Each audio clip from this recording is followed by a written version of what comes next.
നിലാവേ നിലാവേ നമ്മുടെ ലീലയെ കണ്ടോ? അമ്മായിയുടെ വീട്ടിൽ മരുമകൻ പോകുന്ന പോലെ നീ ഇത്ര സന്തോഷത്തിൽ എങ്ങോട്ടാ പോകുന്നേ? എന്താ കാര്യം? നാം ഈ വീട്ടിലേക്ക് പ്രവേശിക്കുകയാണ്. ആ കാര്യം എനിക്ക് മനസ്സിലായല്ലോ. വീട്ടിലേക്കാണെന്ന്. എങ്ങോട്ടാ? ആരെ കാണാൻ? എന്തിനു വേണ്ടി? നമ്മെ സ്നേഹിക്കുന്ന ആളെയും നാം സ്നേഹിക്കുന്ന ആളെയും കാണാനായി. എന്താ നിന്റെ ഭയമൊക്കെ പോയി കൂടുതൽ ധൈര്യം വച്ചിരിക്കുന്നു. ആടി വെക്കുന്നുണ്ടല്ലോ.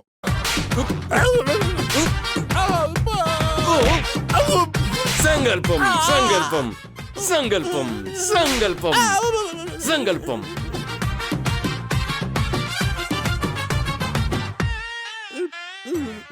എന്തിനാണ് കൈ ഓങ്ങിയത്? ഒന്നുമില്ല, കൈ വേദന എടുത്തോണ്ട് സ്ട്രെച്ച് ചെയ്ത് നോക്കിയതാണ്. അതിവിടെ നീ വീട്ടിനകത്ത് ആരെ കാണാൻ പോകുന്നതാണ്? നമ്മുടെ നിലാവിനെ. നിലാവോ? അത് രാത്രി ആകാശത്ത് ഉദിക്കുവാടാ. രാത്രി ഉദിച്ചു നിൽക്കുന്ന ആ നിലാവിനെ പറ്റി അല്ല നാം പറഞ്ഞത്. ദിവസം മുഴുവനും പ്രകാശിച്ചു നിൽക്കുന്ന നമ്മുടെ നിലാവിനെ കാണാൻ വേണ്ടിയാ. എന്താടാ വലിയ സിനിമാ നടന്മാരെ പോലെ സംസാരിക്കുന്നല്ലോ. എന്താ കാര്യം? നാം അത് പറയുകയാണെങ്കിൽ നമ്മോടൊപ്പം ഈ വീട്ടിൽ സേവ ചെയ്യുന്ന ആ പെണ്ണിനോട് സുഖമാണോ എന്ന് ചോദിക്കാൻ പോവുകയാണ്. ആദ്യം ചെടിക്കൊക്കെ വെള്ളം ഒഴിച്ചിട്ട് പോകും. ഒഴിച്ചു കഴിഞ്ഞല്ലോ. ഗേറ്റോ അടച്ചു, കാറോ തുടച്ചു, വീട്ടിന്റെ പുറമോ അതെല്ലാം വൃത്തിയാക്കിയിട്ടുണ്ട്. ഇനി എന്തെങ്കിലും ഉണ്ടോ എന്ന് ആലോചിക്കുക. അപ്പോഴേക്കും നാം പോയിട്ട് തിരികെ വരാം.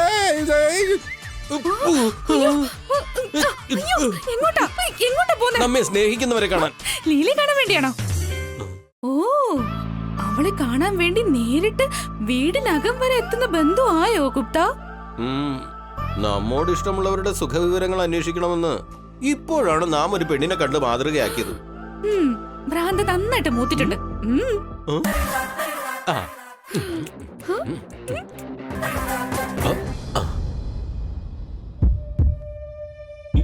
ലീല,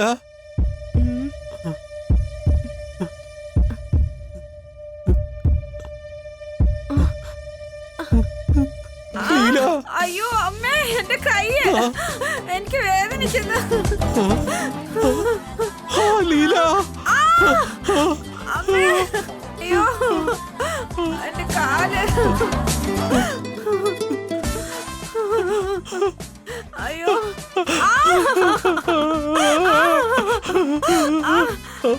അയ്യോ എന്റെ കഴുത്ത്.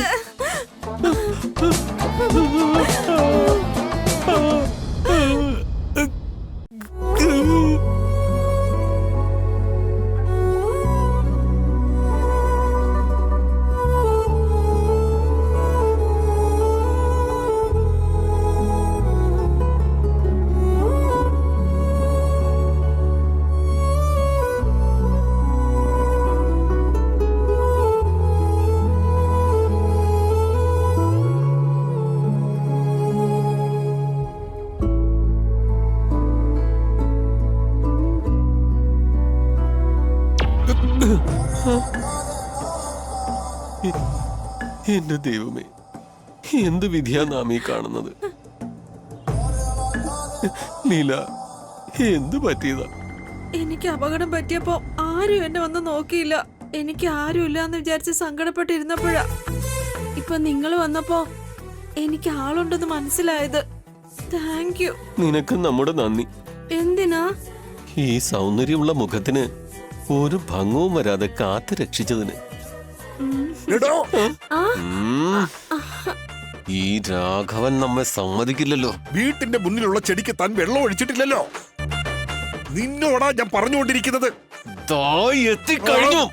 ഞാൻ പോയി വെള്ളം ഒഴിക്കട്ടെ.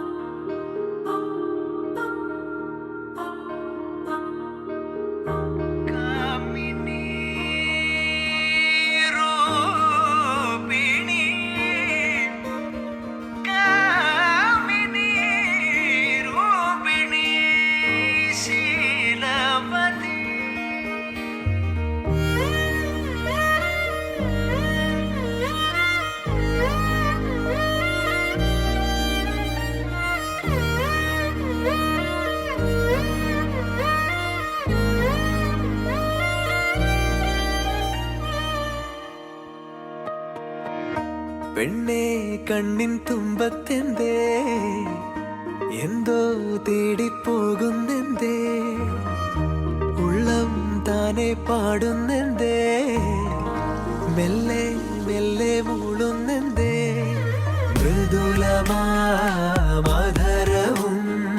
മധുകണം കരുതിയോ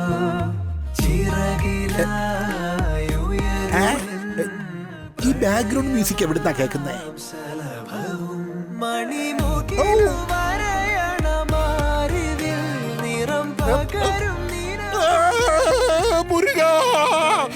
എവിടുന്നാ ഇവരെ കണ്ടുപിടിച്ചത്? എവരും എന്നെ കൊല്ലാക്കൊല ചെയ്യുകയാണല്ലോ.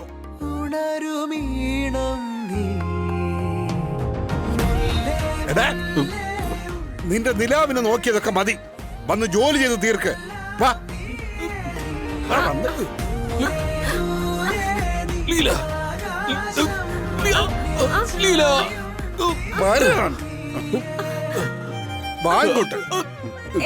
വരാൻ ലീല. അഞ്ജലി, അമ്മു, ആകാശ്, ആനന്ദ്.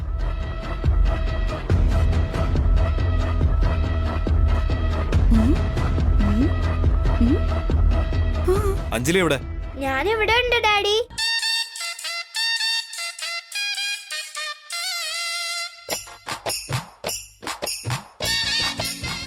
അഞ്ജു, ഇതെന്താ ബുക്സ് ഒക്കെ ആയിട്ട്? ഇന്ന് എക്സാം ഉണ്ട് ഡാഡി. അയ്യോ, രാവിലെ എഴുന്നേറ്റ് പഠിച്ചു.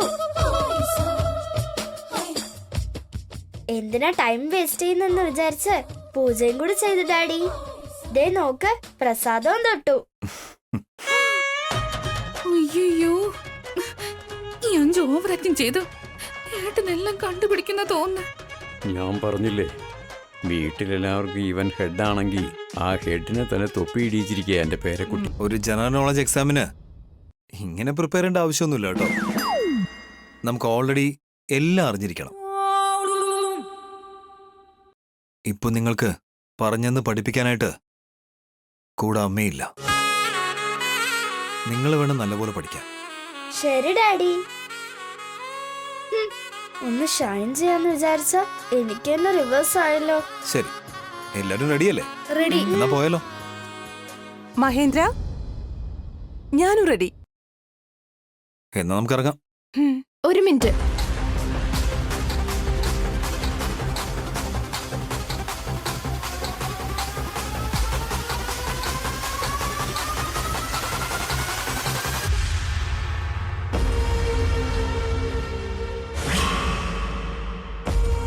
ഞാനും വരുന്നുണ്ട് സർ.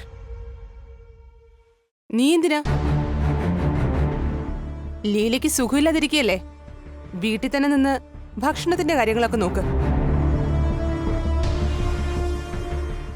ഈ കുട്ടി കെയർ ടേക്കറാ, അല്ലാതെ പാചകക്കാരിയല്ല. കുട്ടികളുടെ കൂടെ പോയാലല്ലേ സ്കൂളും കണ്ട് ടീച്ചറോട് സംസാരിച്ചിട്ട് വരാനും പറ്റൂ.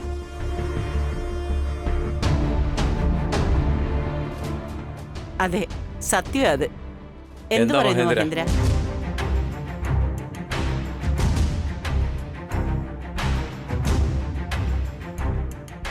മഹേശ്വരി, നീ വീട്ടിൽ തന്നെ നിന്ന് എന്തെങ്കിലും ആവശ്യമുണ്ടെങ്കിൽ നോക്കിക്കോ. സ്കൂളിലേക്ക് പാർവതി വരട്ടെ. രാവിലെ ഉണ്ടാക്കിയ ചായയും വളരെ നന്നായിരുന്നു.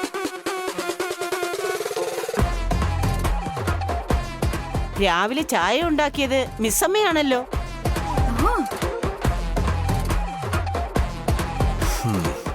ശരി, നീ വാ. അതല്ല മഹേന്ദ്ര, അത് സ്കൂളിലൊക്കെ ഇവളെന്തിനാ? കുട്ടികളുടെ കാര്യമെല്ലാം ഇവള് നോക്കുന്ന നല്ലത്. എന്നാലും നിന്നെ കൊണ്ട് തന്നെ എല്ലാ ജോലിയും ചെയ്യിക്കുന്നതിൽ എനിക്ക് താല്പര്യം. ഞാനൊന്ന് പറയുന്നത്, മഹേശ്വരി, സ്കൂളിലേക്കല്ലേ അവര് പോയിട്ട് വരട്ടെ. ആ കുട്ടി പോകുന്നതുകൊണ്ട് ആർക്കാ നഷ്ടം പറഞ്ഞേ? എനിക്കാണ് നഷ്ടം. ഇവര് രണ്ടുപേരും ഒന്നിക്കോ എന്നുള്ള പേടി. ഇതിൽ നഷ്ടം എന്താ അങ്കിൾ? നീ ചെല്ലു മിസ്സമ്മ. രാഘവ സാർ, കാർ റെഡിയല്ലേ? Ready sir. കുഞ്ഞുങ്ങളെ വന്നോളൂ.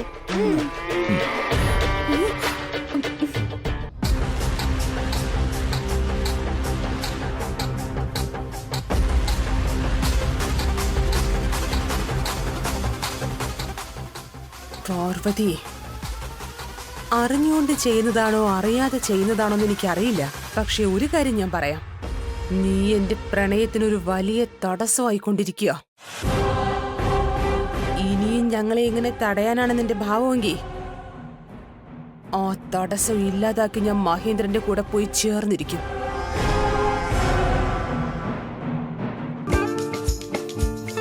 രാഘവ, സർ. ഞാൻ പോവുക. താൻ ഇവിടെ തന്നെ നിന്ന് സർ. വീട്ടിലെന്തെങ്കിലും ആവശ്യമുണ്ടെങ്കിൽ ചെയ്തു കൊടുക്കും. Okay sir.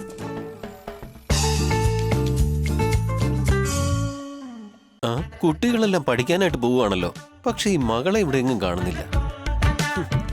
കുട്ടികൾ പോയതിനു ശേഷം വിളിച്ചില്ല എന്ന് പറഞ്ഞാൽ അതിനൊരു വഴക്കുണ്ടാക്കും.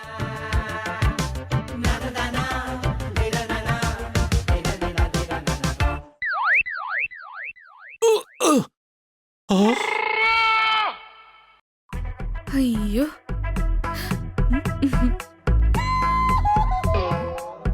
ബൈ. അതിനകത്ത് അവിടെ എന്ത് ചെയ്തുകൊണ്ടിരിക്കുക? സ്കൂളിലേക്ക് പോവാ. ഈ സമ്മ കണ്ടാൽ ആകെ പ്രശ്നമാവും. വേഗം പുറത്തിറങ്ങ.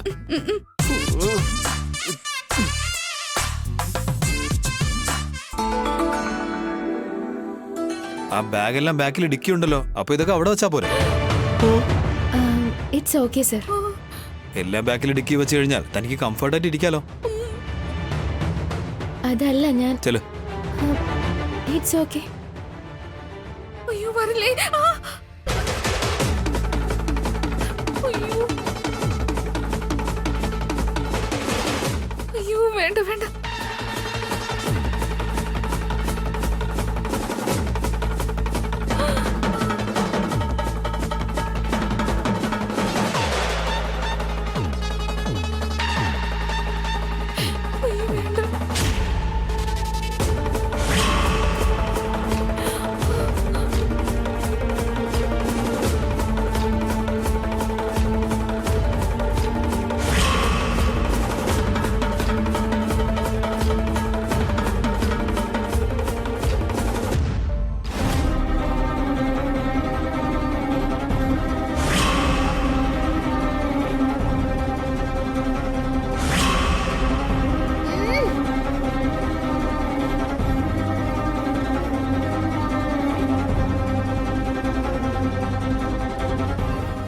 ഡിക്കി ഡോർ ഓപ്പൺ ആവുന്നില്ല സർ.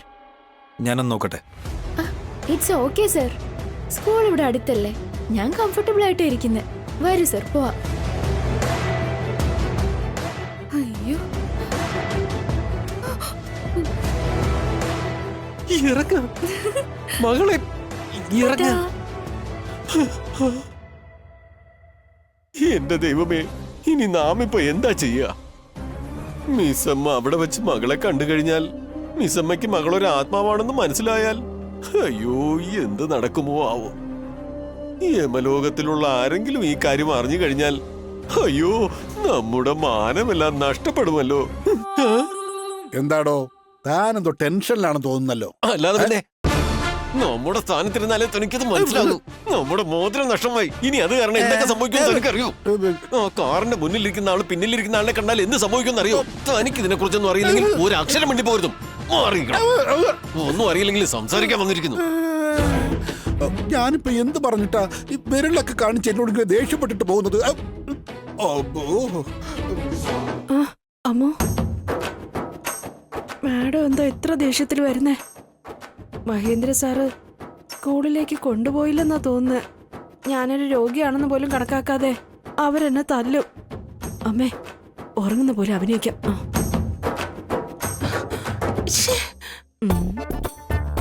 ഭാഗ്യം ഉറങ്ങിയെന്ന് വിചാരിച്ചു. കുറച്ചു നേരം കഴിഞ്ഞ് ദേഷ്യം മാറിയിട്ട് എന്താണെന്ന് ചോദിക്കാം. എന്താടി, നീ എന്റെ അടുത്ത് നാടകം കളിക്കാണോ? നീ ഉറങ്ങിയിട്ടില്ലെന്ന് എനിക്ക് നന്നായിട്ട് അറിയാം. കണ്ണു തുറന്നേ.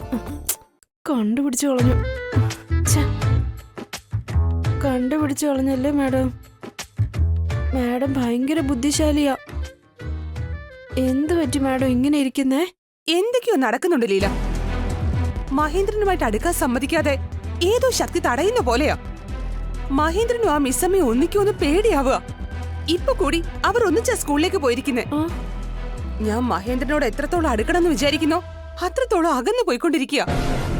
ഞാൻ എത്രത്തോളം അവളെ അകറ്റാൻ നോക്കുന്നു അത്രത്തോളം അവര് തമ്മിൽ അടുക്കുക. അരുന്ധതി റേഡിയോയിൽ പരിചയപ്പെട്ട പാർവതി ഇവളാണെന്ന് അറിഞ്ഞ മഹേന്ദ്രനും ആ കുട്ടികളും അതറിഞ്ഞ അയ്യോ, പിന്നെ അവളെ എടുത്തങ്ങ് തലയെ വെക്കും. ഇവിടെ നടക്കുന്നതൊക്കെ കാണുമ്പോ ദൈവം പോലും അവൾക്ക് അനുകൂലോ. മഹേന്ദ്രന് വേണ്ടി എന്റെ തലയിലെടുത്ത് ഞാൻ തന്നെ എഴുതുന്നതായിരിക്കും.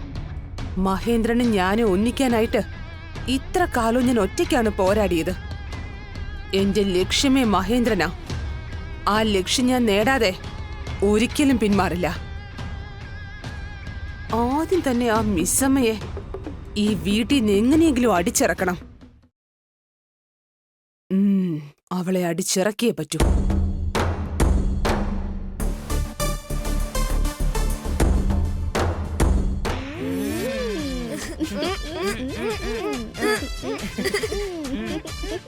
വീട്ടിൽ വെച്ച് ഞാൻ എങ്ങനെയൊക്കെയോ മാനേജ് ചെയ്തു, പക്ഷെ ഇപ്പോഴും ഉള്ളിലെ ഭയം പോയിട്ടില്ല. അഞ്ജലി, ഒന്നും പേടിക്കണ്ട. നീ വളരെ ഇന്റലിജന്റാ. നീ എങ്ങനെയെങ്കിലും അഡ്ജസ്റ്റ് ചെയ്യുമെന്ന് അറിയാം. എന്താ കണ്ണ് ഉരുട്ടി ഉരുട്ടി നോക്കിക്കൊണ്ടിരിക്കുന്നേ? അപ്പോ കണ്ണ് അടച്ചു വെക്കട്ടെ മാഡം? നാളെ നിന്റെ പ്രോഗ്രസ് റിപ്പോർട്ട് വരും. എല്ലാവരുടെ റിപ്പോർട്ടിലും ഏതെങ്കിലും ഒരു ഗ്രേഡ് എന്തായാലും ഉണ്ടാവും. നിന്റെ റിപ്പോർട്ടിൽ മാത്രം എല്ലാം വലിയ മൊട്ടയായിട്ടിരിക്കും. നിന്റെ ഡാഡിക്ക് ഫോൺ ചെയ്യ. ലൈബ്രറിയിൽ ഇരിക്കുന്ന പോലെ ഇവരെന്താ സൈലന്റ് ആയിട്ടിരിക്കുന്നേ? ഈ സൈലൻസ് പോയാലും എനിക്ക് എന്റെ പേടി മാറും. ആ, ഒന്ന് FM ഓൺ ചെയ്യാം. അത് പിന്നെ ഡാഡി, രാവിലെ സോങ്സ് കേട്ടാ മൈൻഡ് ഒന്ന് റിലാക്സ് ആവുന്ന അമ്മ പറഞ്ഞിട്ടുണ്ട്. എടി കള്ളി, നീ എന്നെ ഒറ്റക്കൊടുക്കല്ലേ? ഞാൻ എപ്പോഴും നിന്നോട് പറഞ്ഞു.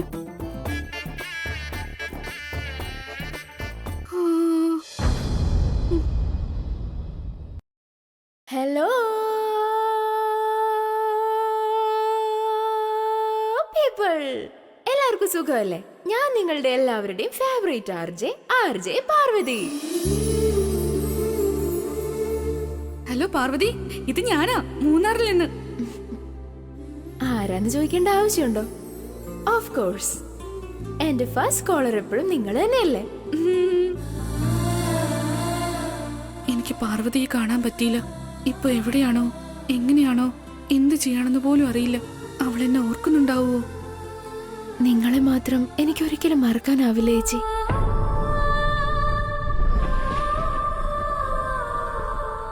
എന്താ മിസ്സമ്മ ഡള്ളായിട്ടിരിക്കുന്നേ?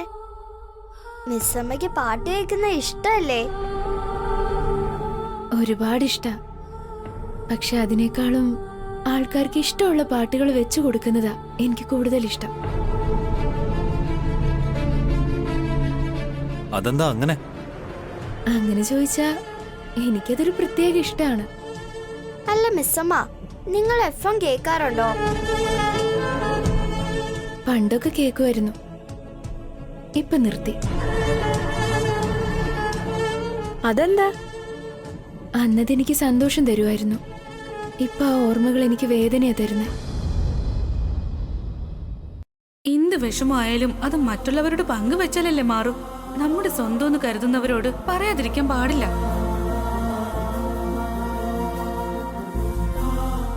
മിസ്സമ്മ എന്താ ഇങ്ങനെയൊക്കെ സംസാരിക്കുന്നത്? ഇത്രമാത്രം വിഷമിക്കാൻ അവളുടെ കഴിഞ്ഞ കാലം എന്തായിരിക്കും? FM കേട്ട് വിഷമിക്കാൻ മാത്രം എന്താ സംഭവിച്ചത്? വിഷമത്തിലാന്നറിയാം, എന്നാലും ഇവിടെ വന്ന സന്തോഷം കിട്ടുമല്ലോ ഓർത്തിട്ട് ഞാൻ തന്നെ ടിക്കറ്റ് ബുക്ക് ചെയ്തിട്ടുണ്ട്. ഹലോ, ചില സമയങ്ങളില് ചില ആൾക്കാരുടെ ഓർമ്മകൾ വന്നു പോയിക്കൊണ്ടേയിരിക്കും. എനിക്കും FM-മായി ബന്ധപ്പെട്ടിട്ട് അത്തരം ഓർമ്മകളുണ്ട്. റെഗുലറായിട്ട് FM കേൾക്കുന്നതുകൊണ്ട് എന്ത് മെമ്മറി ഉണ്ടാവാനാ? FM കേട്ടതുകൊണ്ടല്ല. പിന്നെ ആക്ച്വലി ഞാൻ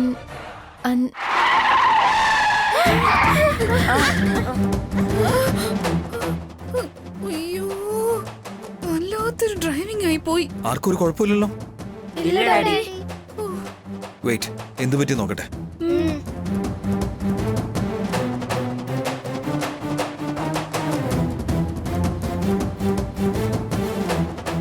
ടയർ പഞ്ചറായി. വെയിറ്റ്. ഞാൻ ഒന്ന് മാറ്റിയിടട്ടെ. അയ്യോ അയ്യോ എന്റെ ദൈവമേ